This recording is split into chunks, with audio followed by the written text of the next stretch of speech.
Okay so hello बच्चों, this is Abhishek sir from motive commerce academy and आज है हम प्लानिंग चैप्टर के सबसे लास्ट वीडियो पे, जिसमें हम डिस्कस करने वाले हैं elements and components of planning. इसका मतलब ये होता है कि प्लानिंग के अंदर क्या क्या चीजें इन्वॉल्व होती है ना, क्या क्या चीजें इंक्लूडेड होती है, वो सारी चीजों को हम डिस्कस करेंगे।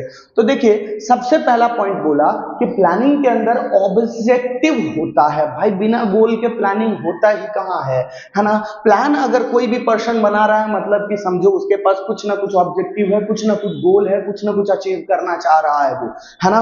तो देखिए ध्यान से, the purpose of every business unit is to determine and fulfil objective. हर बिजनेस यूनिट का एक पर्पस होता है कि गोल बनाना है, गोल को अचीव करना है ना, एक ऑब्जेक्टिव डिसाइड करना है। डिटरमाइन का मतलब होता है डिसाइड करना, एक ऑब्जेक्टिव डिसाइड करना एंड देन उसको कंप्लीट करने पे काम करना, ठीक है। वाइल डिटरमाइनिंग ऑब्जेक्टिव, और ये चीज का ध्यान दिया जाता है कि जब वो ऑब्जेक्टिव डिसाइड करता है तो all the factors must be considered, भले वो इंटरनल फैक्टर हो या एक्सटर्नल फैक्टर हो, कोई भी फैक्टर, वो सारे फैक्टर जो उस गोल को अचीव करने में अफेक्ट कर सकते हैं, वो सारी चीजों को वो क्या करता है, कंसीडर करता है। Last point, objective should be, last में जब आप ऑब्जेक्टिव डिसाइड करते हो तो आपको ऑब्जेक्टिव कैसा होना चाहिए, रियलिस्टिक होना चाहिए, प्रैक्टिकल होना चाहिए, अचीवेबल होना चाहिए। ऐसा ऑब्जेक्टिव नहीं बनाना है जिसका कोई रियलिटी में वजूद ही नहीं है ना। तो आपका जो भी ऑब्जेक्टिव रहने वाला है कैसा होना चाहिए,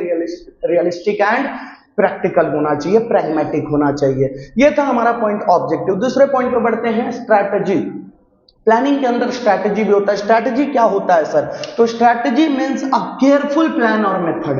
ध्यान देना, जब भी मैं कोई गोल अचीव करने के ऊपर काम करता हूं तो मैं एक स्ट्रैटेजी बनाता हूं। अब स्ट्रैटेजी का मतलब क्या होता है सर?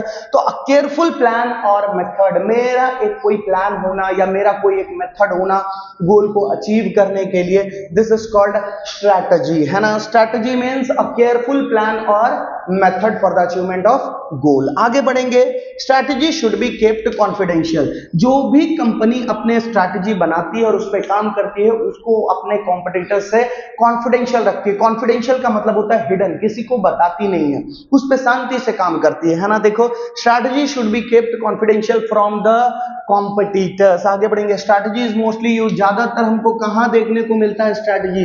तो आर्मी और स्पोर्ट्स में, यहां पे बहुत ज्यादा हमको यूज देखने को मिलता है स्ट्रैटेजी पे। प्लेयर स्ट्रैटेजी बनाती है, टीम स्ट्रैटेजी बनाती है, आर्मी में ज्यादातर ये स्ट्रैटेजी का रोल देखने को मिलता है ना। देखो, an ideal strategy gives guarantee of success of a business unit. भाई एक सही स्ट्रैटेजी अगर आप बनाने में सक्षम है तो आप सक्सेस पाने में सक्षम है ना। देखो, स्ट्रैटेजी बना लिया तो सक्सेस पा लिया, ये पॉइंट को ध्यान में रखो। एन आइडियल स्ट्रैटेजी मतलब एक सही स्ट्रैटेजी आपको क्या गारंटी देता है कि भाई तुम्हारा बिजनेस यूनिट सक्सेस होने के चांसेस बढ़ गए। पॉइंट समझ में आ रहा है? देखो ना, और एलिमेंट्स हम कवर कर रहे हैं, एग्जाम में एलिमेंट्स भी पूछ सकता है या कंपोनेंट्स ऑफ प्लानिंग पूछ सकता है, दोनों एक ही चीज है। उसमें आपको 6 पॉइंट लिखने रहेंगे, ठीक है। पहला पॉइंट था ऑब्जेक्टिव, दूसरा पॉइंट स्ट्रैटेजी। बढ़ते हैं आगे। ओके, तो बच्चों बढ़ते हैं अगले हम कंपोनेंट की तरफ, प्लानिंग के। तो यहां पे देखिए क्या देखने को मिल रहा है, पॉलिसी। पॉलिसी क्या होता है? ओके, तो पॉलिसी को अगर हम एक इजी वे में डिफाइन करें, जैसे आपने नेटवर्क मार्केटिंग का नाम सुना होगा, है ना। तो उन्होंने क्या सेल्स पॉलिसी अपनाया कि भाई हम सेल्समैन नहीं रखेंगे, हम कोई दुकान पे सामान नहीं बेचेंगे, हम क्या करेंगे, एक नेटवर्क बना के लोगों तक प्रोडक्ट पहुंचाएंगे, है ना। उसको बोलते हैं नेटवर्क मार्केटिंग। तो ये उनका सेल्स पॉलिसी है। कुछ लोग क्या करते हैं, सेल्समैन हायर करते हैं, दुकान दुकान पे सामान रखते हैं, देन वैसा बेचते हैं सामान को, तो ये उनका सेल्स पॉलिसी। तो हर कंपनी का अपना अपना डिसीजन होता है कि भाई क्या वो सेल्स पॉलिसी अपनाने वाले हैं, ठीक है। ध्यान दीजिएगा, यहाँ पे पॉलिसी का एक सिंपल सा पॉइंट, ये दो चीज पे ध्यान रखिए, decisions and strategies are decided for achievement of objective is known as policy. भाई सबको अपना गोल अचीव करना है ना। गोल अचीव करने के लिए जो भी कंपनी डिसीजन और स्ट्रैटेजी बना रही है ना, याद रखिएगा, decision and strategy is decided for the achievement of goal is known as policy. Policy का मतलब एक सिंपल सा चीज होता है, कंपनी जो भी डिसीजन, जो भी स्ट्रैटेजी बना के अपने गोल को अचीव करने के लिए काम कर रही है, इसी को हम क्या बोल देते हैं, पॉलिसी। अब पॉलिसी हर कंपनी का अलग अलग हो सकता है, इसीलिए policy helps to create distinct. Distinct का मतलब होता है यूनिक, अलग, है ना, different different image of the business unit. अगर कोई कंपनी बहुत अच्छा अपने अकॉर्डिंग पॉलिसी बनाता है तो उसके अकॉर्डिंग उसका अच्छा इमेज तैयार होता है, ठीक है। तो पॉलिसी क्या हेल्प करता है कंपनी को?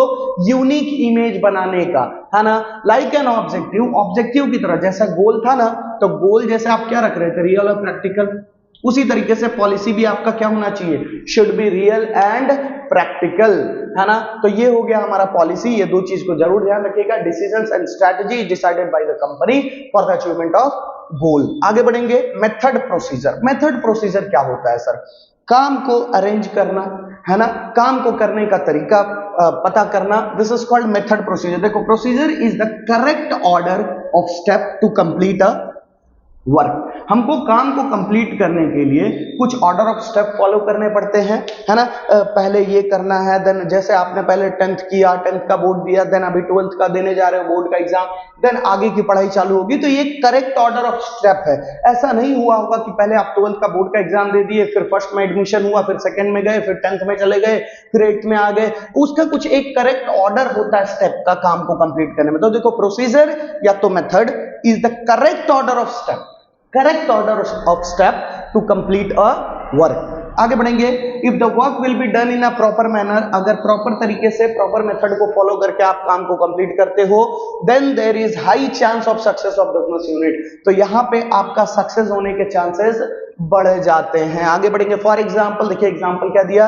Receiving order from the customer, customer से ऑर्डर मिला। Checking availability of the product, product का अवेलेबिलिटी हमने चेक किया। देखो, ये स्टेप ही तो है। कस्टमर ने ऑर्डर दिया, हमने गुड्स चेक किया ये अवेलेबल है कि नहीं, उसको पैक किया, देन कस्टमर को डिलीवर किया, पेमेंट रिसीव हुआ, देन उसको हमने अपने जहां पे भी हम रिकॉर्ड करते हैं वहां पे रिकॉर्ड कर लिया। तो ये करेक्ट ऑर्डर ऑफ स्टेप है to complete a work. Okay, screenshot ले लीजिए। बढ़ते हैं हम अगले स्लाइड की तरफ। ओके, सो बच्चों, अगले एलिमेंट्स ऑफ प्लानिंग की बात कर लेते हैं। अगले दो इंपॉर्टेंट एलिमेंट्स ऑफ प्लानिंग का, जिसमें है रूल्स और बजट, है ना। ये सब प्लानिंग का हिस्सा है और प्लानिंग में रूल्स भी इंक्लूडेड होते हैं। तो भाई रूल्स क्या है ना, क्यों जरूरी है? तो देखो, rules are necessary for the achievement of objective. अब जाहिर से बात है, अगर कोई भी आप काम कर रहे हो, जैसे आप स्टडी करते हो, तो वहां आपको कुछ रूल लेके चलना पड़ता होगा, है ना। जैसे पढ़ते टाइम पे मोबाइल फोन का इस्तेमाल नहीं करना है ना। 2 घंटा 3 घंटा जो भी आप एक साथ स्टडी करते हो, तो वो टाइम पे मुझे कोई भी डिस्टर्बेंस ना हो। तो ये सब अपने अपने डिसिप्लिन, अपने अपने रूल होते हैं। देखो भाई, यहां पे लिखा हुआ है rules are necessary for the achievement of objective. It ensure, ये हमको भरोसा दिलाता है कि भाई discipline among the employees working in an organisation. ये क्या इंश्योर कर देता है कि भाई जो कंपनी में वर्कर एम्प्लॉइज जो वर्क कर रहे हैं, वो लोग के अंदर डिसिप्लिन बना रहेगा, ठीक है। क्योंकि रूल्स के कारण कुछ चीजें ऐसी होती है कि वो लोग को फॉलो करना पड़ता है और एम्प्लॉइज ऑटोमेटिकली, हमको ये देखने को मिलता है, सारे एम्प्लॉइज डिसिप्लिन तरीके से वर्क करते हैं। For example, use of mobile phone during working hours is prohibited. भाई एकदम मनाही है, मोबाइल फोन आप यूज नहीं कर सकते काम के टाइम पे। No smoking at work place etcetera. ये सारे रूल्स कंपनी ऑलमोस्ट फॉलो करती है। Please switch off the phone, ऐसे तरीके के रूल्स कंपनी बना के रखती है ना। तो ये है रूल्स, और रूल्स जरूरी है भाई। कोई भी कंपनी अगर ऑब्जेक्टिव को अचीव करना चाहती है, तो बिना रूल के तो डिसिप्लिन लाना मुश्किल होता है ना। Next point is budget. Budget क्या होता है सर? पैसों को लेकर ये लोग क्या करते हैं ना, एक लिमिट सेट कर लेते हैं, है ना। कैश के लिए एक लिमिट सेट करते हैं कि कितना पैसा कहां पे हमको स्पेंड करना है। जैसे मान लो कंपनी चाहती है कि एडवर्टीजमेंट करना, है ना। सेल्स वाले मांग रहे हैं कि सर हमको एडवर्टाइज करना है। अब वो बोल रही है कि 10 करोड़ हमको चाहिए, बड़े बड़े बैनर्स लगाने हैं। कंपनी बोलती है कि भाई तुम टेंशन मत लो, हमने प्लानिंग बनाया और उसका ऑलरेडी हमने बजट बना के रख लिया है, तो तुमको हम उतना अमाउंट ट्रांसफर कर देंगे। तो बजट क्या करता है पता है? कंट्रोल करने की कोशिश करता है चीजों को, मतलब ज्यादा पैसे खर्च ना हो कहीं पे, तो वो सब चीज का पहले ही प्लान बना लिया जाता है। Budget are necessary for controlled during the achievement of objective. जब हम गोल को अचीव कर रहे होते हैं, तो बजट एक कंट्रोल की तरह काम करता है। बजट हमको बार बार रोकता है कि तुमने डिसाइड किया था कि ये काम में इतना ही खर्चा करना है ना।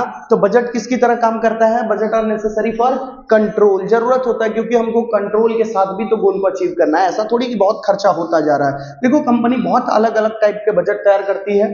Like production budget, sales budget, cash budget, etcetera, ऐसे टाइप के बहुत सारे बजट कंपनी तैयार करती है जो कि उनको गोल को अचीव करने में हेल्पफुल होता है। भाई इसका हेल्प कहाँ पे पॉजिटिव है, ये क्या हेल्प करता है ये हमको, जो it helps to complete the task with less wastage of resources.